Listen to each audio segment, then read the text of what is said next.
Hey guys, this is Dardamos with Dardamos Dominions, and I'm here with Chris Lighthawk. How are you doing, Chris? I'm doing fine. Now, is Chris okay? Do you want me to use the full name or? Uh, uh, Chris is fine.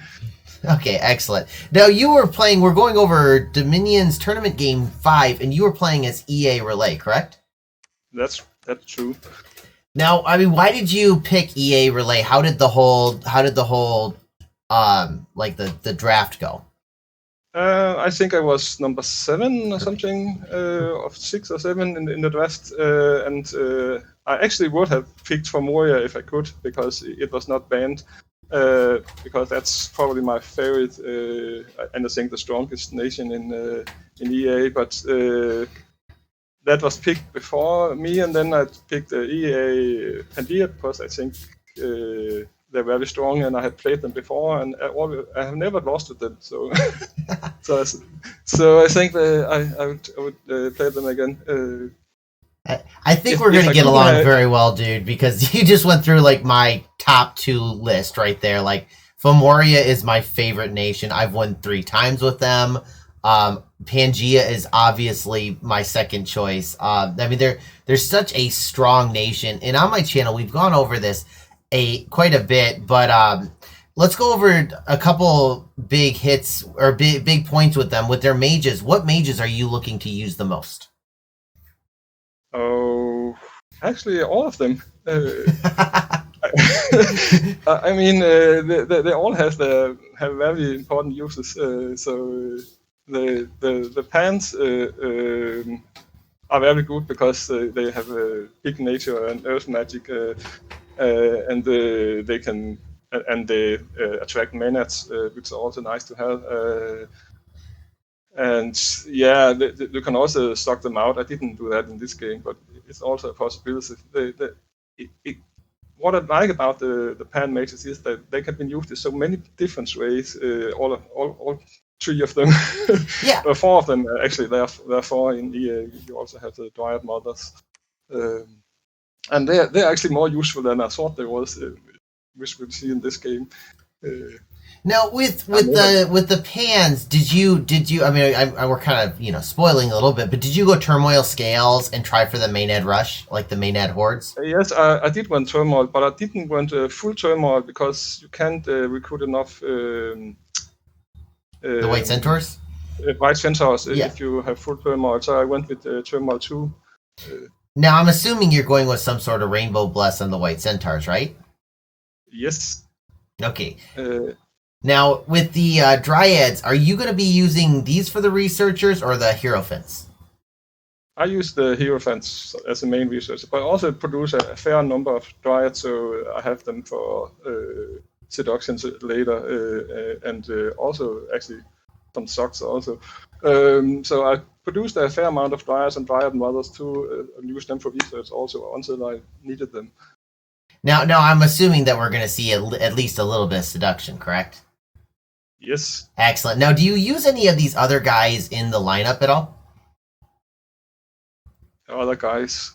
The Minotaurs, the Centaurs, like the other guys other than the White Centaurs? Yeah. Are you showing your screen now? Yeah, you should be able to see it in Discord, I hope. It says that you have minimized your... Oh, that's it. Okay, sorry. Yeah, there it goes. Yeah. Now, is better now? Yes, it's fine now. Now, do you see any of these? Now that you see it, do you use any of these other units below, other than the White Centaurs? Oh, you mean the other units? Yeah. Yes. I in the early game I only use White Centaurs, but later, as I get more money for units, I sometimes use some of the others. I would also use some in this game. Not a lot, but some. Typically not the. I typically don't use the satyrs, but the other centaurs and sometimes the minotaurs I use. Now, it's like that's the thing is I've heard some good things from these satyr sneaks and stuff like that, but I just have other things that I want to buy. Yeah, actually, the only satyrs I might use in some are the revelers, the ones this one, yes.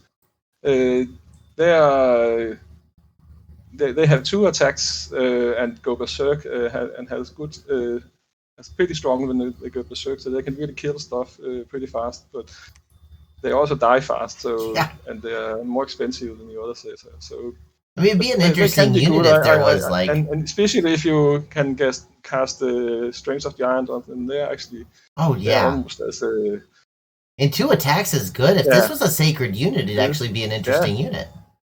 Yeah, it would. Okay, so let's move on to your pretender. Which pretender did you use? I used the gray one. Is it this one right here? Yes. Okay. Now this has come into fashion recently, right? It's kind of the newest one to get. The good thing about it is you've got 3 person. So this is split in 3. It means that your magic also gets split, so they don't. So there's some combination you won't have, but the fact that you can do so much with 3 pretenders compared to 1, I think makes them pretty good. One thing I didn't know about them that I learned in this game is that when they're not together, their magic parts diminish with 1, and if you split them in 3, then then it diminishes to 2. So you don't really want to split them up too much. You want to keep them together. Yeah, I joined a game where it requires you to have an awake pretender, and I went with I think it was the Wanderer, I think. I don't see him here. Yeah.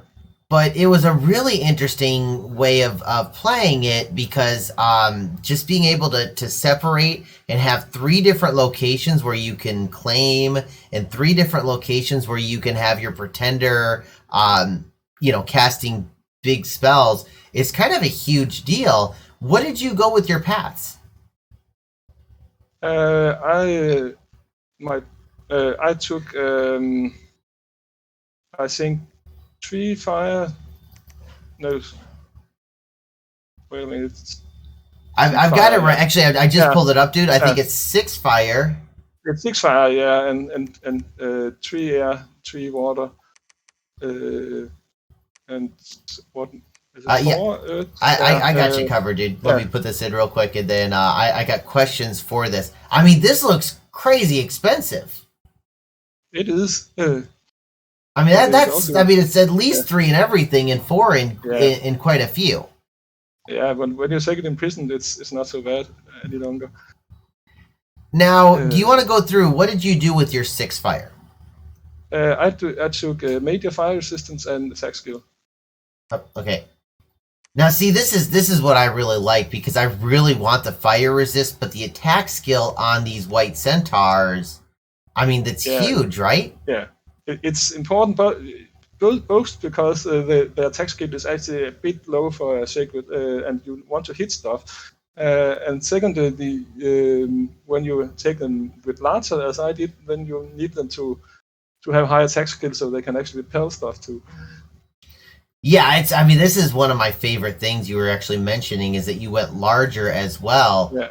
One of the big things is that you lose the attack density and you can only fit 1 per square. Is that a big deal for you? Not really. It really depends what you are fighting, but in most cases, it actually works out pretty well anyway. They are tough enough with the extra hit points and repel and everything to actually survive well against most things by themselves. And an important thing about larger is that you take up more space on the battlefield, so you don't get surrounded easily, and you surround the enemy more often than the other way around. Yeah, it's one of my things I like about larger is that you take up more space, and the surround is less likely. And as bad as it is to get hit by 3 spears rather than 2 or something like that, I find getting surrounded is much worse. Exactly. So if you attack with, let's say, 6 white centaurs into a group of independent, for example. If you don't use laser, they will get surrounded on the edges often, and you'll lose centaurs on the corners. But if you take up 6 spaces, you don't get surrounded much, and they actually survive better, I found. Yeah, I really like that. Expansion is definitely better. The fire resist. Were you targeting a nation with this, or was it just in case? No, I pretty much always take fire resist, because if you don't have it, fire elementals will kill you easily, and there was always somebody who can make fire elementals, and there was plenty of people that could do it in this game. So I wanted to be sure that I had it. Not that I actually used it much, but you never know who you're going to fight, so I always take it. Now, you took a pittance of, like, a small amount of minor cold resist, but, like, I mean, Yeah. what was this for? Was this just in case, or was this targeted? Yeah, it's just in case. I have seen people pretty much lose games because the cold resist. If you go up against people with the cold hours, then your units are fatigued out and frozen, and they can lose that way. So I take it because even if nobody has units at the cold hour, then they can use Breath of Winter on Sox and SCs, and that can be a problem for you. So I really like to have all the resists on my secrets. That's what I liked. As I went from a newer player to more advanced player, I moved from, shiny things to defensive things more and more, because you want to take those tools away from the better players. Exactly. Now, I really like this because the moment that I see Spirit Sight, I know exactly who's in the game. I'm assuming there's a new bar, correct? Yeah, that's the main reason for taking Spirit Sight. I probably wouldn't have done it if Uber wasn't in the game. Yeah, what I liked is I never saw this in any Bless before Ubar came along. I actually have seen some, it's better for nations that can cast darkness because they have detonators, so they can easily cast darkness. Darkness is huge if you can see in the dark, and your opponent can't pretty much win any battle just by casting darkness. That was one of the interesting things, is that as a result of this, I've seen more uses for Spirit Sight, like just incidentally rather than like purposefully. Yeah. Now, the magic weapons, what is this for? Or who is this? I always take magic weapons. It's so crippling not to have it, I think, because of elementals, fire elementals and air elementals are a problem if you don't have magic weapons. Folklore is a major problem. Socks that cast. Yeah, it's really weird. I got away. And of course, body zeros and summons with that are zero and so on. There's so many problems you have if you don't have magic weapons. Yeah, I just, for some reason, was able to get away with it, but I never took magic weapons in some of my earlier games. And some, like, if you're going against a Therados, if you're going against an Elvish nation, we absolutely took it. But I got away with it for some odd reason. You can get around the problems, of course, but it's just much easier to solve them if you have magic weapons, in my opinion. Okay, now you have a hodgepodge of Undead Command and Undying. The Undying is nice, but it's not so good when you're not undead yourself and you don't have regeneration, because your units will still die after the battle if they are going to negative hit points. But it's still nice to have, and I wanted the death for various reasons. So I had to use the point of something. Now, the undead command is just because if I did get some undead, and you typically, if a game go long, you typically end up with some undead. It's nice to be able to actually move them around. Or if I start to summon demons with blood magic, you have to have a way to move them around. And with undead command, you can do it with any sacred commander. Now, I assume that the minor poison resist is for a foul vapors play, correct? Yeah, and also simply to defend against it. So both so other people can easily use it against me, and so I can use it against others. Also, Atlantis has some poison stuff, and they was in the game, so it's nice to have a bit of poison resistance. And then the last one that I saw you took, I'm sorry, you took Major Shock, which is now Major Shock is not. It doesn't stop everything, but why would you take Major Shock and not Major Minor? I take Major Shock because I have 3 points, and sometimes I take Swiftness and Minor Shock resistance. But I think in this game the points added up better for this. And shock resistance, I think, is important. I mean, if somebody takes thunder weapons, you have a major problem if you if you don't have shock resistance. It's not very popular to take anymore, but it's still nice to have in that case. And also, thunder strikes are really devastating if you don't have shock resistance because they have this very big 1-point shock arrow that will stun your units and damage them. Resistance take care of that. And also with Major Shock resistance, a Thunder Strike would actually not kill a large centaur. You have to hit it twice, and that makes a big difference. And then the last one that we got is kind of one that I think is kind of a go-to, which is Blood Surge. Yeah, Blood Surge. Especially for cavalry and centaurs and all the stuff that has a lance charge. They typically kill something with a lance charge, and then they activate Blood Surge. And as soon as Blood Surge is active, they are really, really beasts because it's so good. I mean, 3 attack, 3 strength, on top of the strength from larger and attack skill I already have, makes them very, very killy. Yeah, I mean that gives them a bonus of 5, which on top of, so they're at 16 attack, which isn't, I mean, the greatest thing in the world, but you're gonna chew through chaff. Yeah, and then if they go berserk, you've got a 3 more attack and damage on top of that. So let's go over your scales.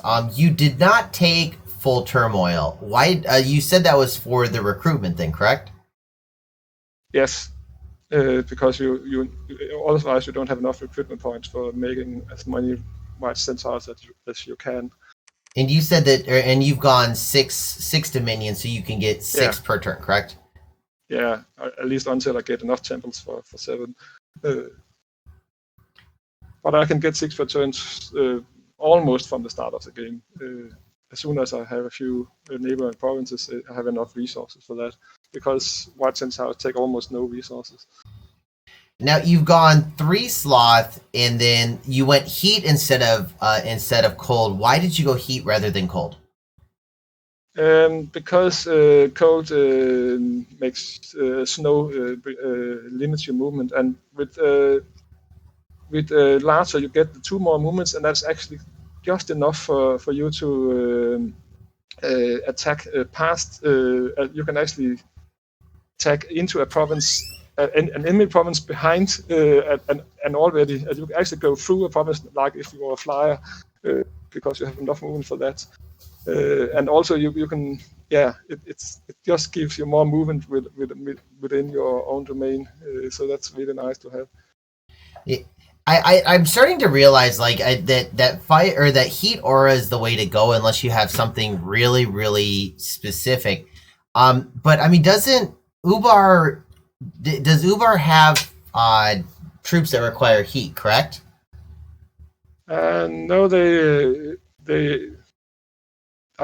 don't have firepower. They have magic power. So but you want magic power in addition. Is that something that you're worried about? No, because with my bliss and white centaurs would slaughter Dane warriors, no problem. Unless there are a lot more of them than I have. so I didn't really worry about that. But of course, it would have been better in that sense to have lower magic. But I need the magic because Pan is really bad at research, so you really want as much magic as you can get. Yeah, it's in what I think that I mean we were talking about how the nation, and I was like, you know, what do you use for your mages and what do you use for your units, and you know, your bless. And I mean what's interesting is I have seen very good players playing this nation, and almost every single time the blesses is different and the strategy is different and the ideas behind it are always, you know, even the scales are very different. And I mean I've seen it win in each of these ways. Yeah, it can be played in a lot of ways, and you can also play it as a scales nation and actually do pretty well, because the normal centaurs actually centaur warriors, if you can produce a lot of them, they are actually very good too. Yeah, I mean these guys are amazing for Yeah. their cost. I mean Berserker 3, Yeah. you know, 22 hit points, 2 attacks. It's not the worst unit in Yeah, the world. and high defense skill is Oh also yeah. important. Yeah. So I mean, like it's just a very interesting nation to me. Now we don't have your first 2 turns, but I think we have turn 3. Did Yes. we miss anything in that first bit? Not really. I mean, I just recruited some centaurs, and the turn before this, I then sent out my starting army to take a province. So that's the battle we can see here. Okay. Oh, did you name your prophet? Yeah, I named it. When you have a trinity, you have 3 names you have to give. So so my prophet was my god was named Where's My Eye? I don't have it and I don't see it. The joke is that the owner of the eye would first ask for the eye, and the second one don't have it, so and the last one says he don't see it because he have it, so you can't see your own eye unless you look in the mirror. So that's kind of the joke there. I hope that you equip these with eye gougers at some point. I actually do. I think, but I think I make one. Wait, I don't like, or even I hate elves. That's grand. Okay. Yeah. So the starting army is kind of trashy, if I remember correctly. It's actually not that bad, and I actually managed to do very well with it. It's really depends on what you're expanding into, and a bit of luck too. Sometimes they do very well, and sometimes they run very fast. But you see here they do very well in this, but it's also a very weak province. Yeah, it's the 8 morale that just makes me cry. Yeah, but that's a javelin. If you look at the warriors, they are a good deal better. Oh yeah, the 10 morale. Yeah, it's 10 morale, it's a sad day when 10 is better, dude. Yeah. Yeah, but it's just starting truth. The triplicate don't have very good morale anyway.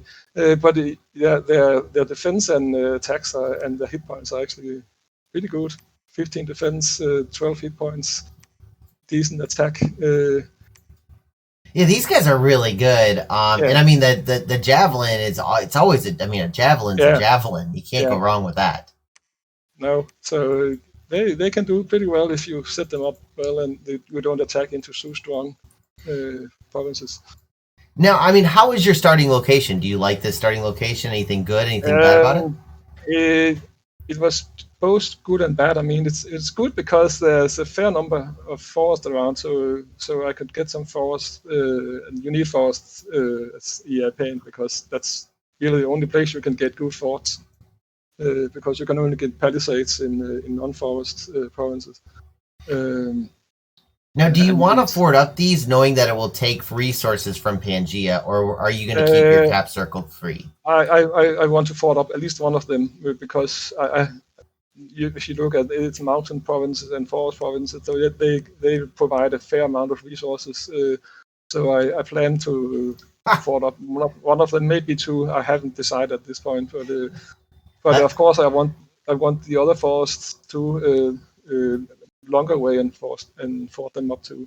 Okay. Did you see this dude? Like 16 resources in a mountain. Yeah, that's not very good. But you have to take account that these resources are already drained from the capital, so there probably was more before I took it. That's true. And yeah. I think Unrest also reduce the resources a bit until the go away. But I'm actually not quite sure about that. But it's not very good now. Okay, do you see these little numbers down here, 63, 64? I assume those are the province number. How do you turn that on? You do that in the map filters. In the options? Map filters. Where are the map filters? If you go up to the menu under options. Where? Okay. No, not in options. Where? Click yeah, the menu under options and above statistics. Over above statistics. No. Oh wait, on the right. Oh my goodness. Yeah. Wait, there's a button. There's yes, the map filter button. The one that I totally. What? I've never seen this before. This is gorgeous. I love this. Oh, and I just made it go away. How did I make it go away? I actually don't know because I don't see numbers here, province numbers. There must be a hotkey for it. If you hit the Okay. Do we have? Okay. There we go. Yeah. Province numbers. Wow, that's cool. I love this. Because I'm with you. I'm one of those that I like the names on them rather than. I know a lot of people like the income box. This is their favorite. Yeah, I don't like them. They take up too much space, and you don't really need them. Yeah, we're gonna get along very well, dude. I definitely. this is my style, right? Or not the income boxes, the way that you have it. So let's move on to turn 4 and see. You've teamed up in order to attack this province. Actually, I actually didn't do that because after I saved the turn, I must have changed it. So I actually only attacked with the centaurs in the big farmland province, and sent the starting army to the other mountain province. I love the turn 4 bounce. That's amazing. Yeah, I mean this is great too because I mean this is something that that your army can easily wipe. And you notice that I managed to have them both hit at the same time, the two groups. That's very important when you have this kind of expansion. Yeah, you want them to really fight nice. together and not that one group hit before the other. Yeah, I was really hit a little bit. I'll let you. So you're saying the two groups hit at the exact same time, right? Do you just do this go on? First, then they can't. Then they throw the javelins, and then they come in and help them, and that's when you get the surround and kill them easily. It was much easier to do in Dominions 4, but if with a bit of luck and good setup, you can do it in Dominions 5 too. Are you doing that by touch or by test? I tested this Bless a fair bit in single player, so I knew about the distance I had to put them compared to each other for them to hit at the same time. But you don't know exactly how fast and exactly where the independents are placed, so you can only make a good guess at where. But usually it works. Yeah, I mean it's really cool because I mean there's no way to exactly know where to put these guys. I mean like you could take a guess, but there's no coordinates. It's almost like a feel. But I mean, you did test in order to get the experience so that you could do it by touch. Exactly. That's cool. I mean, this is the kind of stuff that I kind of miss sometimes because I mean, just it's the little things that end up snowballing into a good expand. Yeah, because I lose so few. Normally, you lose not a lot more centaurs. I was actually surprised how few I lost in these two first expansions. Yeah, but this is their second expand, and they still look like they could probably pick something else up. Yep. Now, did they tell you where everybody was going to start, or was it a surprise? Actually, the map had fixed start position, so I just went into the map and looked where it would start. Okay. And I actually then discovered that not all people knew you can do that, and I actually thought that was unfair. So I actually posted the map with the start position, so everybody would know where they started. Yeah, the whoever made the map can easily. The nice thing that Map Nuke does is it does print off a nice little image that shows where everybody is. So if he wants to do, or if the map maker wants to post it, they absolutely can. But yeah. Was that keep going? So yeah. So was this a surprise for you that you ran into them? Absolutely not. That was actually the reason I first thought about sending everybody up there. Not because I thought the province were hard to take, but because I expected that Machiaca would probably go there too, because it's such a good province. It's a large farmland province, so you just know that there's going to be very good income there.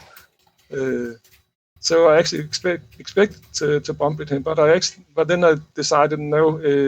If he sent his, I suspected that he had a wake expander, actually from the name. Oh, did you expect it a wake expander? Yeah, and I was right about that. So I thought if I run into the wake expander, I'm probably going to lose anyway. So it's better to take another province and then not fail my expansion. Okay, so not put all your eggs into one basket type of thing. I also knew if it didn't come with his wake expander here, then I would probably win with the centaurs alone. You can see you. Okay, so I need your help with this because this is something I don't know. When we go into the next battle, will they still have 8 hit points or will they regen? They will still have 8 hit points. Oh, so shiny. I'm lucky that he attacks first. They got hammered by those heavy infantry. Yeah. Now I'm actually surprised that 2 elephants was able to do this. I am not especially good at elephant expansion, and I usually use at least 3 or 4 elephants when I do it. Now this bless is kind of it's not a whole lot, and I thought that they relied pretty heavily on their sacreds. No. Most people that play Machiaca don't use the sacred swords. Do they not? Okay. Some do.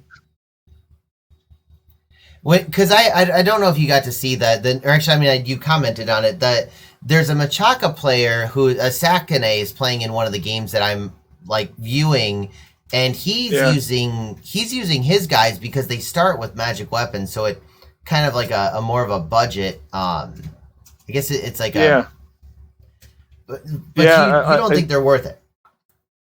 Oh, I do. I have played the Machiaca once, and I actually had that was in the game I played with the what's called Disciple game. I was playing also on GC's channel where Perun is actually doing a let's play of it. So and we took I played Machiaca and Agatha and Biotas on our team, and we took a pretty heavy bless, Rainbow Bliss also. I think their shakers are worth it. They're not the best shakers, but I think they're worth a good bless. Now, where would you put Machiaca on the power rankings of sort? Are they a good nation? Are they so, or are they just terrible? They're decent, but not a good nation, I'd say. I wanted to try them, and also because we took a bless without magic weapons, because Agatha also have magic weapons and on the sacred, so we took a bless without magic weapons. So I wanted to have magic weapons still. I mean, would you have taken Machaka into the tournament game knowing that, you wanted to try hard and try to actually win? Would you have taken Machaka at any point? Mm, I don't think so. Maybe if all the nations are otherwise would have been picked, I might have done it, but I'm not sure. It would have been down the list. Yeah, it would have been pretty far down the list. But I mean, if if all the good nations was either banned or taken by somebody else, I might have taken them. That's what They're kind of not too surprised bad. me with some of these games where some of the nations picked, because I don't know if I would necessarily take Machaka. And I mean, this is, I mean, I could be. Wait, where did this? Oh, did the other one bleed to death? Yes, it did. Oh my! I'm assuming this is going to be a massacre. Yeah. Oh my! Although Oh no! Come back! Oh my! That is that is gorgeous. I mean, I would have won even if he hadn't. Even if I had got in first, I think, depending on how much damage my centaurs had already taken. But I would have lost some centaurs probably. So this was pretty lucky. Now, I've got a question for you, but I kind of want to hold it for the next episode. So I think that we're at a good stopping point for here. You have just crushed Machaka's expansion. I want to thank you so much for joining me, and being able to see these tournament games are just really exciting for me. So, Chris, thank you so much for joining with me. Thank you for being here. This is fun. Yeah, and I'll see you guys in the next one. Have a good one. Bye.